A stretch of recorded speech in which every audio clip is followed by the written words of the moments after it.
What if I told you that a pizza company founded by two broke brothers in a borrowed kitchen is now worth over $30 billion? More than Pizza Hut, Papa John's, and Little Caesars combined? This is the mind-blowing story of Domino's Pizza and how they went from cardboard crusts to a global tech empire. And no, it's not just about pizza.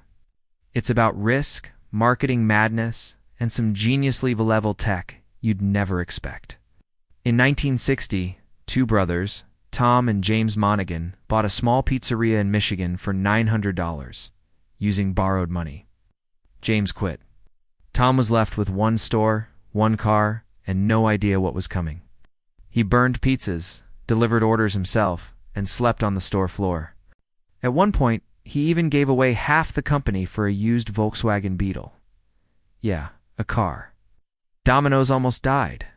Not once, not twice, but 3 times. By the 80s, their product was trash. Reviews called it pizza-flavored cardboard. Lawsuits, near bankruptcy. Even Tom admitted the pizza sucked. So how did they go from being a joke to this? In 1984, Domino's made a move that changed fast food forever. 30 minutes, or it's free. It was risky. It was bold. It worked.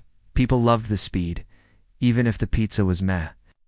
Sales exploded. But after accidents and lawsuits, Domino's dropped the promise before it dropped them.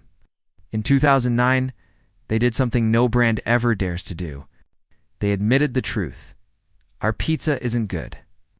A viral campaign showed real reviews. They rebuilt the recipe, rebranded, and launched a tech empire.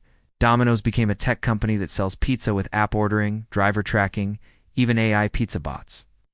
Today, Domino's is in 90-plus countries, serving 3 million pizzas a day. But their real power? Data. They track delivery times, customer habits, pizza preferences, and they use it to optimize everything.